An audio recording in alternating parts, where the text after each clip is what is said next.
Beatriz Gómez Magdalena nace un 19 de noviembre de 1981 en el municipio palmero de los Llanos de Ardiane. Su madre, natural del mismo, y su padre, originario de El Paso, emigran por motivos laborales en el año 84 a Lanzarote, isla de rebosantes volcanes y extensas playas de arena dorada. Sin haber cumplido 4 años de edad, Beatriz pone por primera vez sus pies en un lugar totalmente desconocido para ella. Lugar que años más tarde marcará su existencia para siempre. Una infancia a caballo entre la isla que la vio nacer y el lugar que la arropa en su crecimiento. Así que con los años divide el corazón de la autora. Hija predilecta de 2 islas hermanas, ambas diferentes entre sí, se unen en un mismo sentimiento para preservar la andadura de esta canaria con alma de poeta. Belleza y quietud de atolón donde rompió el llanto por primera vez. Aspecto salvaje y libertad que le concede el lugar que la arropó como una hija más. Una realidad que se manifiesta en varias de sus obras, reflejando el amor incondicional que siente por su tierra canaria. A Beatriz la conocí yo pequeñita, con unos 7 años. Conocí a sus padres en Lanzarote. En la niñez se le veían inquietudes ya de artista. Una niña muy inquieta, muy inquieta. Te reías lo que querías con ella, hacía las perrerías y después lloraba con ella porque de lo buena que era. Y después, más tarde, pues me la encontré por La Palma otra vez, y ya ella toda una artista, con 3 libros publicados a sus espaldas, y yo pienso que tiene un futuro esplendoroso. La conozco hace muchos años, sé que ella ha pasado pues parte de su vida en Lanzarote y se anima a coger pluma y papel, ¿no? Ha tenido ese anhelo y ese afán, esa necesidad de expresarse y demostrarse mediante la literatura. No todo el mundo, pese a que tenga muchas cosas que expresar, se anima a hacerlo. Cuando Bea nació, yo era una adolescente y la vida de Bea fue una niña muy inquieta desde pequeñita, no paraba, se metía en casa. Me acuerdo que nos rebujaba todos los libros que teníamos de la escuela. Me encantaba poder conocer cosas, preguntaba mucho, era una niña muy extrovertida. Un día Bea llegó, me dijo que tenía algo que enseñarme y era un borrador de su libro, y yo creo que fue una de las primeras personas que lo leí y el libro me encantó, y estoy muy orgullosa de que haya seguido escribiendo, que tenga esta inquietud y que alguien de la familia se dedicara al mundo de las letras. Nunca lo esperé. Tuvo una infancia muy buena a pesar de estar llena de muchísimos cambios. Salir desde tan pequeña de una isla que te ha visto nacer marca tu existencia y te hace madurar más deprisa y quizás más de lo normal, por lo menos en mi caso. Recuerdo que con 8 años ya era una niña alerta a todo lo que veía a mi alrededor, era muy responsable, curioseaba mucho. Empecé muy joven a soltarme un poco, al expresar mi nostalgia con la lírica, y años más tarde, viendo que el mundo literario era lo que realmente me llenaba, me atreví con la narrativa. Suponía un reto para mí, el cual estaba dispuesta a alcanzar. Año 2005. Se hace realidad uno de los sueños más esperados. Por casualidad, la primera novela de la joven reposa sobre los escaparates de las librerías. Miguel Ángel Calero, editor, se fija en la creación de la joven autora y decide proyectar su trabajo para que vea la luz. Así sale al mercado esta novela corta con el sello de la editorial palmera Ediciones Alternativas. Una sorpresa inesperada que inunda de satisfacción a su creador, reflexionando sobre su futuro y tomando la mejor decisión de su existencia. Respecto al libro, por casualidad, me acuerdo que fue una sorpresa cuando me dejó el borrador para que lo leyera. Fue algo casual, ella había empezado con poesía y a escribir algunos poemas, y de repente le salió pues una historia de amor muy bonita entre adolescentes, y claro, refleja mucho la edad que ella tenía en ese entonces, sus hormonas revolucionadas y de la manera que se vive esa etapa de la vida de un adolescente. Pues la primera obra, por casualidad, la leí y es su primera introducción en este mundo, que es esa valentía, con esa edad, escribir un relato y lograr sacarlo mediante ediciones alternativas. La verdad que el relato es bastante bonito, es ameno, trata un tema como el de los sentimientos, de las sensaciones personales y las casualidades, ¿no? Y la verdad que le recomiendo su lectura. Por casualidad significó el comienzo de algo grande, el comprometerme con una sociedad una responsabilidad que había nacido de un sueño. Es una novela corta, llena de magia, repleta de sentimientos y sobre todo es una obra donde abundan los valores, algo a lo que yo le doy muchísima importancia.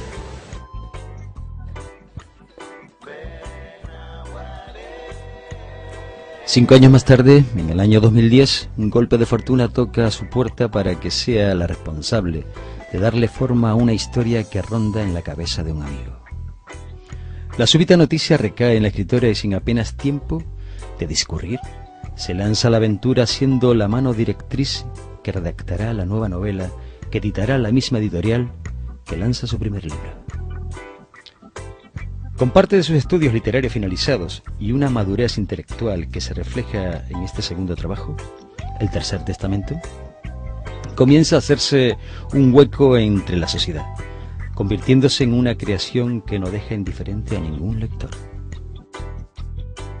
Pues El Tercer Testamento también tengo suerte de tenerlo. Me ha dado la oportunidad de participar incluso en algunos vídeos que se hicieron de promoción, la presentación. Intenta plasmar toda una serie de circunstancias que pueden afectar a seres humanos de nuestro planeta y lo circunscribe aquí, lo cual puede resultar más fácil de entender a los lectores al relacionarlo con algo nuestro, algo local, en este caso con una leyenda como es la del alma de Atacama. Juega con ciertas contradicciones que te inquietan mientras lees. Y es que Beatriz hace varias cosas. Combina algo tan apoteósico como es el juicio final con una historia sencilla que bien podría pasar inadvertida si no se da en un pueblo. El mismo Dios no tiene nada de inocente, el diablo es un enemigo menor, o los acontecimientos infiernos celestiales son incluso divertidos. Y bueno, pues la verdad es que es un libro que merece la pena leerlo porque no te deja indiferente. Así que yo recomiendo su lectura y su compra. Bueno, El Tercer Testamento nace de una idea un tanto original, una especie de segunda venida de Dios a la Tierra, pero en forma de mujer, en forma de una chica. Es una historia que transcurre aquí en la isla de La Palma y contiene elementos propios de la tradición, como la leyenda del alma de Tacande. Otro de los elementos que incluye esta novela corta es una crítica, una denuncia hacia las injusticias y hacia la discriminación que sufren muchas personas en nuestra sociedad o en nuestras sociedades. Es una idea de un amigo, me pidió el favor que la llevara a la escritura. Llega a mí de una manera repentina, pero en un momento de mi vida en el cual yo estaba preparada para escribir una obra así. Decidí que iba a ser una historia especial y desde el primer momento dio muchísimo que hablar. Es una historia que se las trae porque en el texto he querido incrustar una serie de mensajes que puedan calar en una sociedad que creo que en la actualidad está muy mal estructurada. La trama de esta historia puedo decir que es bastante surrealista. En ella se mezcla temas políticos, religiosos, de una manera conjunta para reflejar la multitud de factores que nos afectan.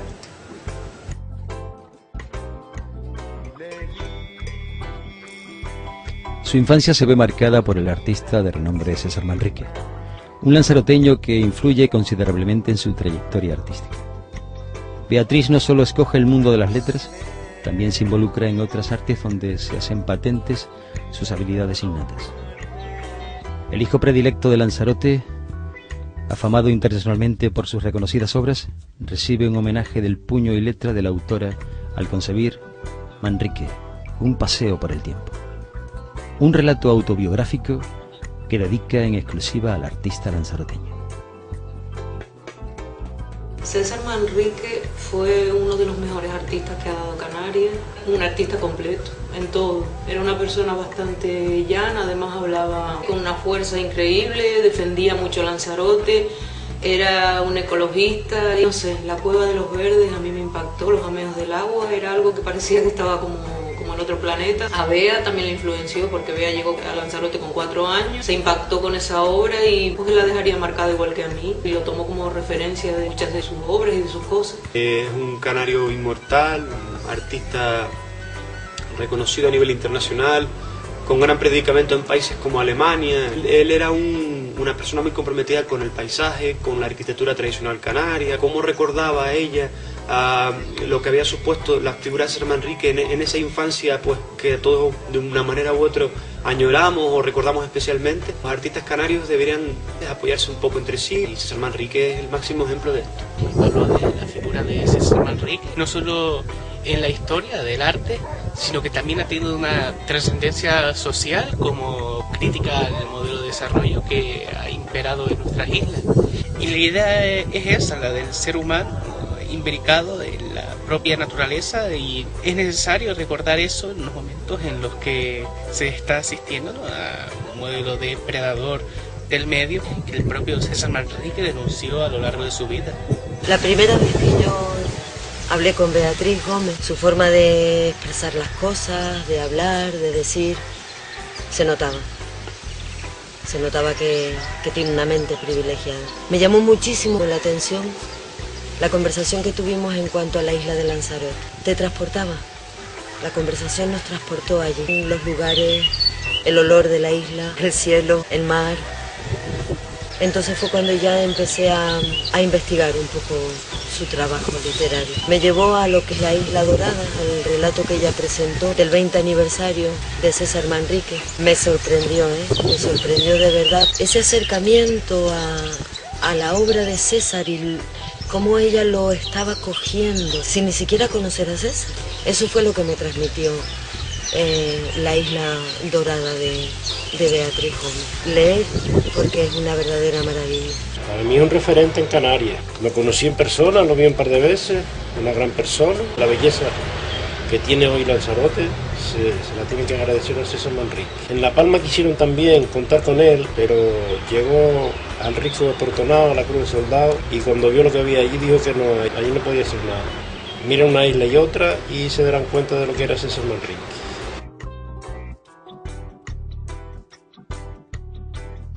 Un relato autobiográfico donde narró en primera persona las vivencias de mi infancia en Lanzarote y de cómo llegó César a convertirse en un ídolo para mí.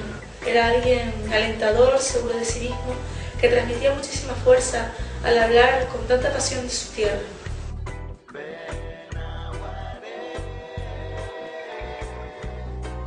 Octubre de 2013. La joven promesa de la literatura canaria nos presenta su tercera novela, Sin respuestas. Una creación de género detectivesco. Obra que comienza tras la publicación de su segundo libro y que deja apartado por motivos personales. En esta ocasión la autora vuelve a aventurarse en una temática completamente desconocida para ella, donde la trama, envuelta de intriga, es capaz de seducir a los amantes incondicionales de las humanidades.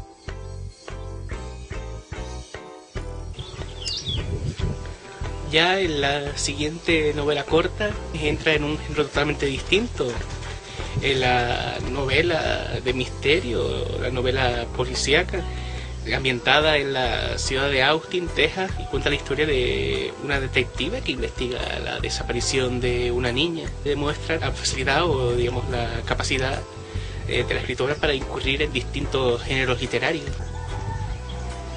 En esta última respuesta ya muestra otro cambio todavía respecto a la temática a tratar. No hay miedo a la hora de meterse en diversos campos, que incluso es llevado a cabo fuera de nuestra frontera. En esto la trama no transcurre aquí y es lo más reciente que está todavía en el candelero, y a ver si se realizan un par de presentaciones más del tema para que todavía más gente tenga acceso al mismo.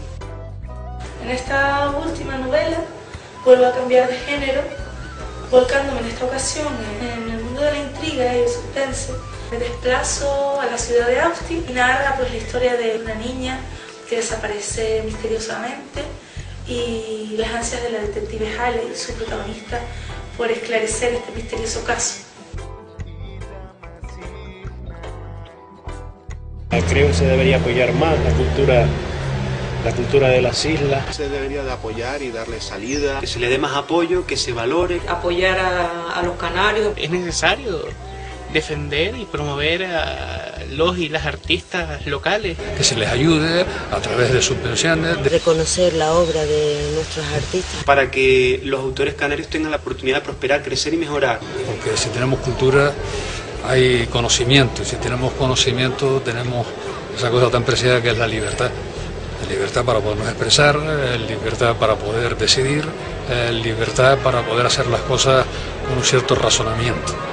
Lo que hace importante a la humanidad en su conjunto son las creaciones. Debemos estudiar, debemos aprender mucho del arte universal, la literatura universal, pero que los grandes artistas universales también, a su vez, son artistas en sus respectivos territorios, que los vieron nacer. Cada territorio asume elementos culturales exógenos.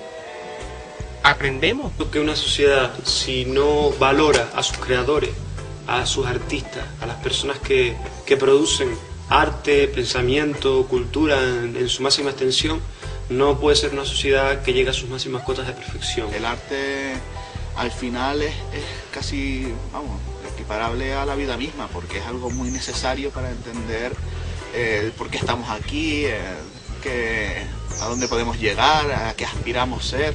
Todo eso nos lo da el arte. Muchas veces compramos libros de autores extranjeros que por ser famosillos o por tal, pensamos que esos libros son lo mejor que hay y en realidad no. En realidad tenemos aquí gente muy buena y con mucho sentimiento, porque los canarios somos gente bastante sentimental y que vive las cosas de una manera muy fuerte, todo lo que hacen. El arte de aquí se caracteriza porque es fresco, es inocente, es alegre, es juguetón y está preocupado por valores fundamentales.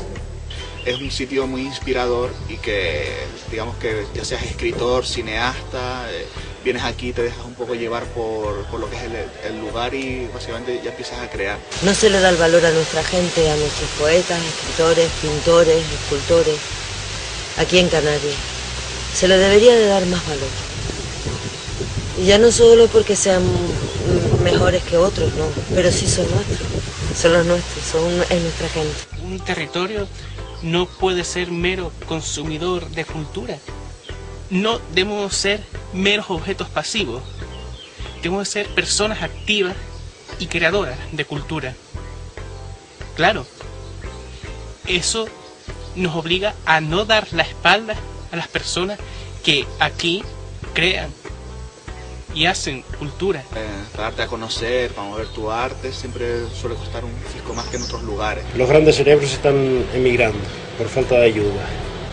El que sale con tesón y por el empeño, porque no hay otra manera. Necesitamos que esa producción llegue a la mayoría del pueblo de Canarias para que conozcan a sus artistas, que son bastante buenos. Desgraciadamente son poco conocidos y su producción pues llega a escasas manos, ¿no? Entonces por eso se necesita ese presupuesto, que se les ayude a través de subvenciones. Y comprar más libros de autores canarios. Es una responsabilidad de todos, creo que es importante. Un trabajo del conocimiento y eso es impagable.